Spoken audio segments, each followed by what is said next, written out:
Hi guys, welcome sa aking YouTube channel.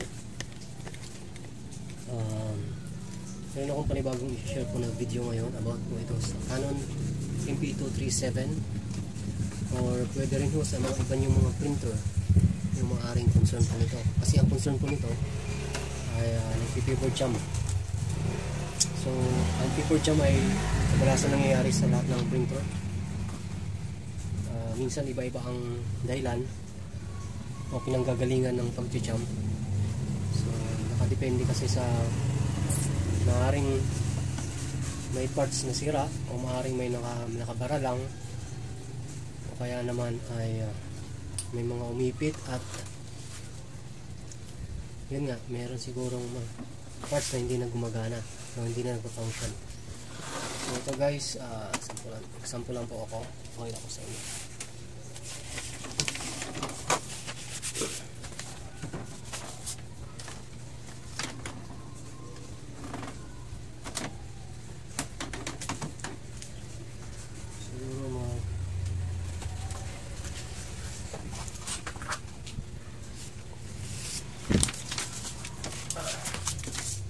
Try ako mag-copy.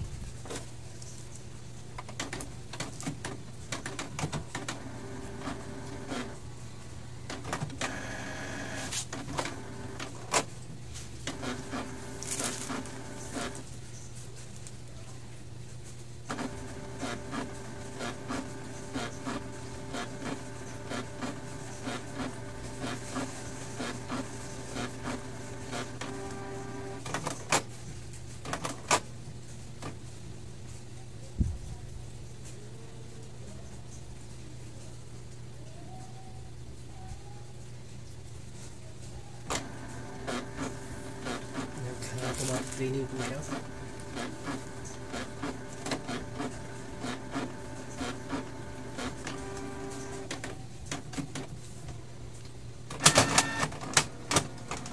Ayan o, hindi na siya gumagalaw dito. Tapos dito mag-error na po siya. 1, 2 yun, dalawang blink. Pag sinearch po natin ang indicator na ito na dalawang blink, lalabas po dyan na maaaring paper jam. O kaya kapag gumagamit kayo ng computer, kung nag-print kayo, mag-pop up naman yung doon na maaaring may nag-jam. So, ano nga pwede natin gawin? Siyempre, check natin yung dito kung meron bang mga nakabara. So, patayin ko muna ito.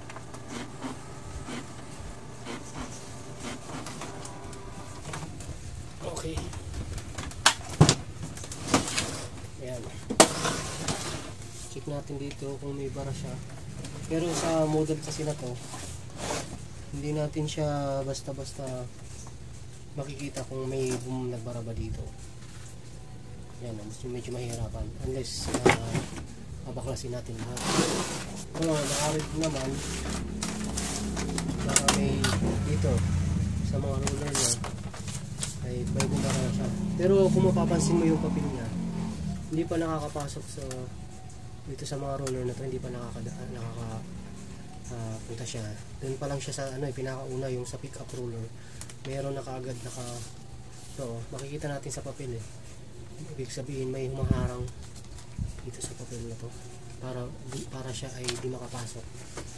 Pero pag chinek natin yung dito, wala naman siya. Tapos dito sa kabila wala naman.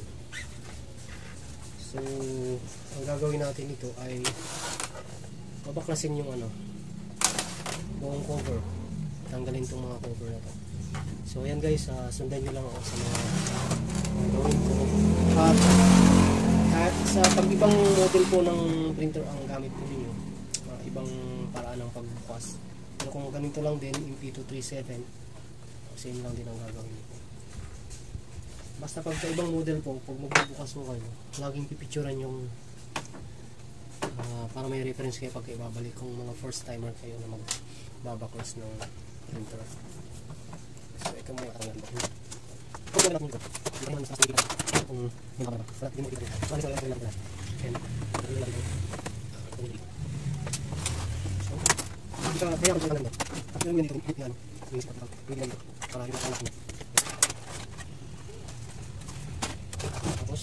Sasabihin natin ito. Hindi ko sasag na dito. Tapos, ano lang ito? Ano? Kailangan lang ito. Kasi, ako, ito masas. Kaya ako. Ano?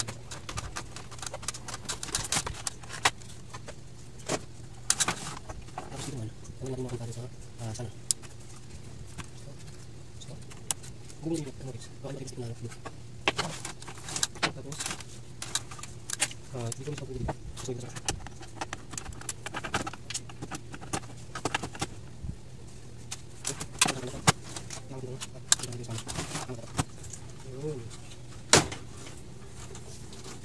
yan, mas kitang kita natin kung meron talaga siyang nakabara dyan. Ayun, may nakita na agad ako. Ayan o. Ito guys o.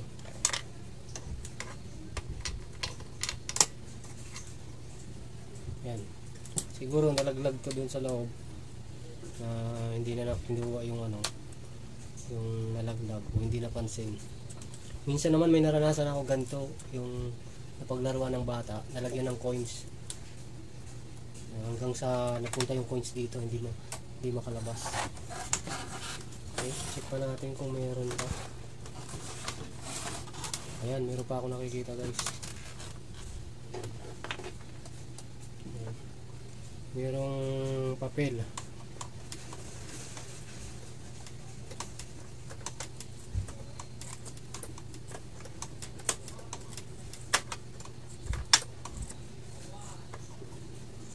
Yun.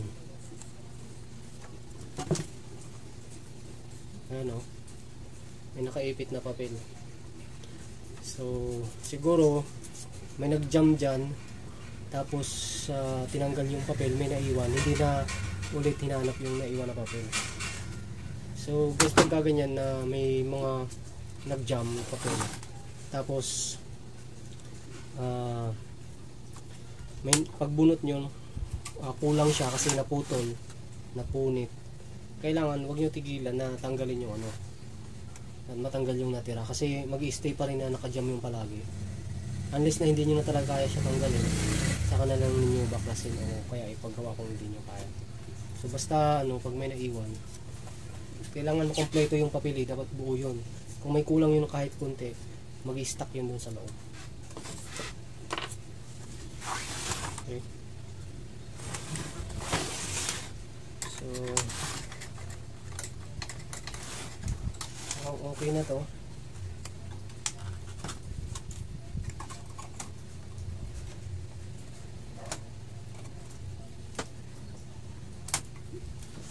Wala na naiwan.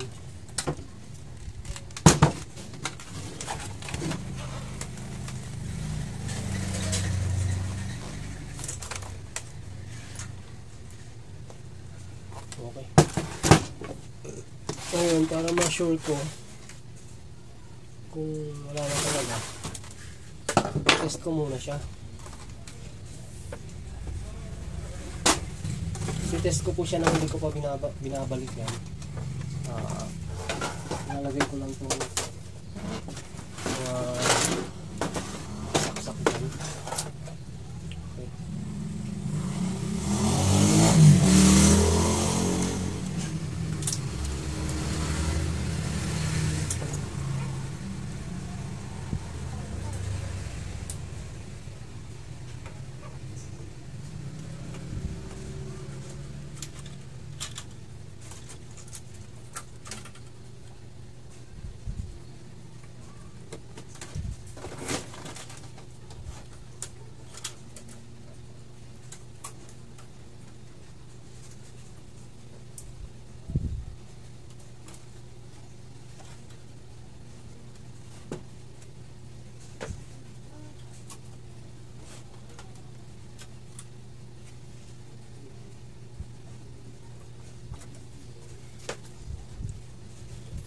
Yan.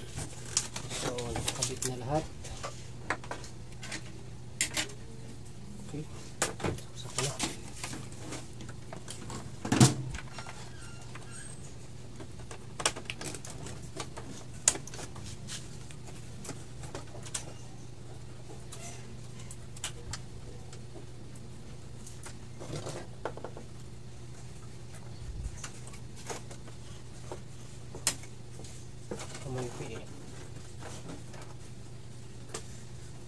Tanggalin ko lang siguro ito.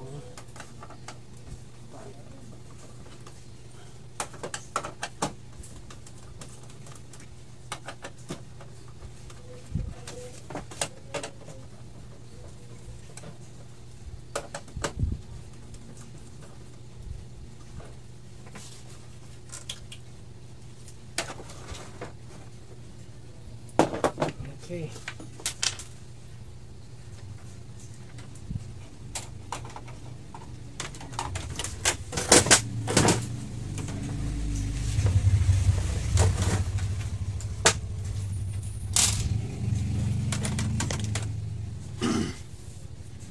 Ayan, nag-steady na siya. Walang error. So,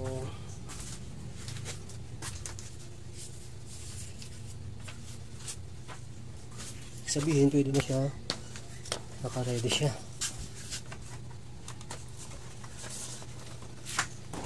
Okay, alalayan ko muna.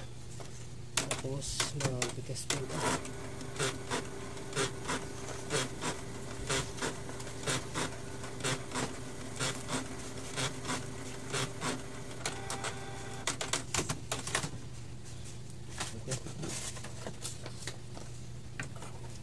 Test print, stop in reset button, long press, pag isang blink bitaw. Ayan.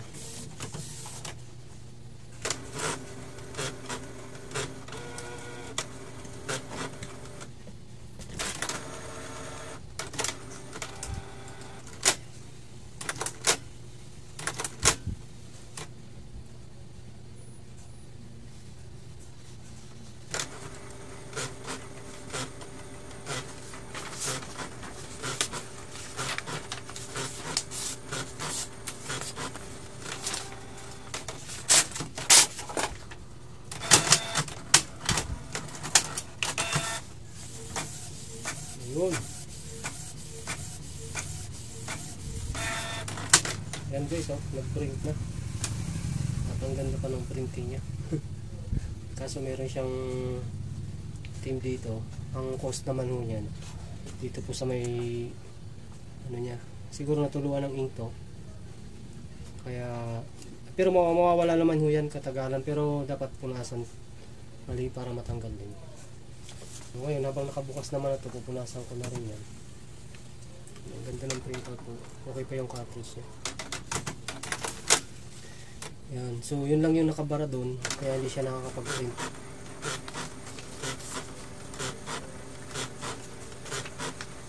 Ito pa. Ito tayo.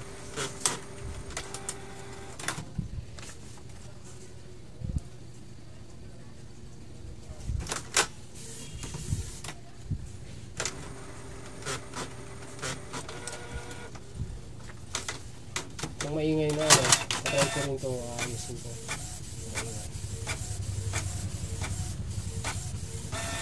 Yun. Kung makita nyo, paunti-unti nawawala na rin yung kasi ano lang yan, yung natulungan dito yung ruler. So yun guys, babaklasin ko ulit ito tapos babalik.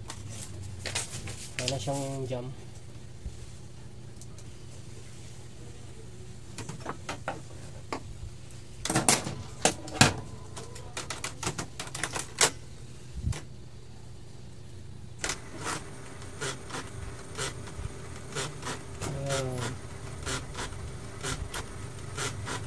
Yung tumutunog na yan, meron ano yan.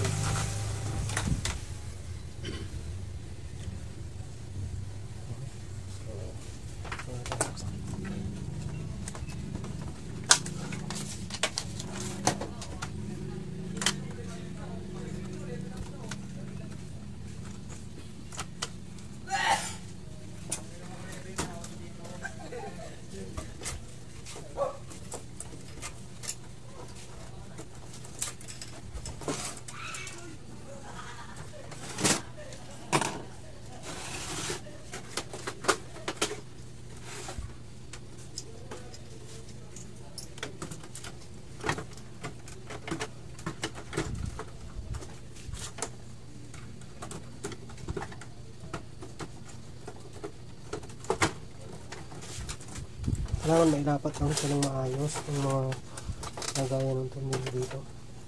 Ang sasakyan yan.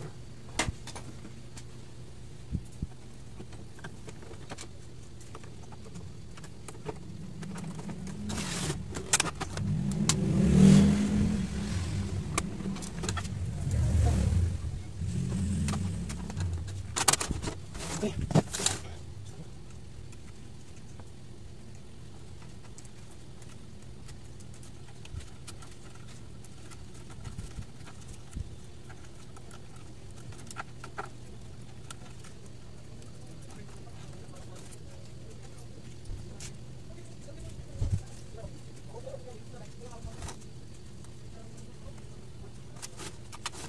Kasi paano?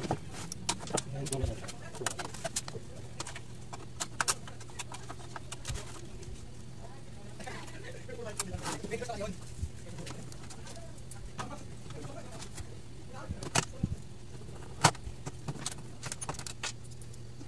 Okay, so, kunin itong bukas medyo. Tapos, ito po na yung mga ano, sige guys. Pero, ayos ito. Okay.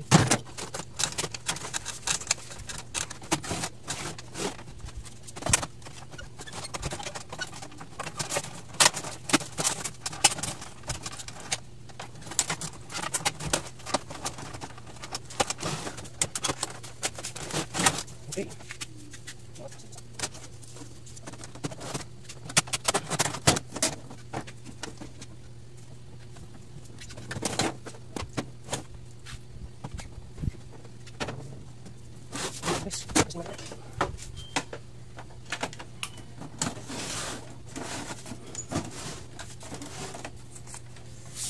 Canon Pixma LP267.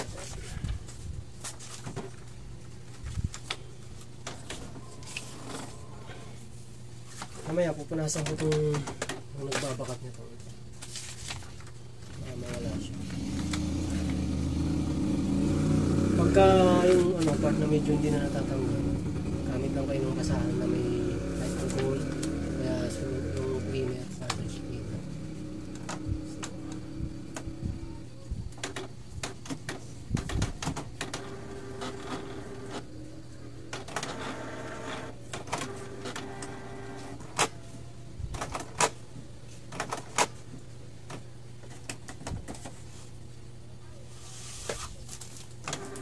Automatic cleaning na lang siya.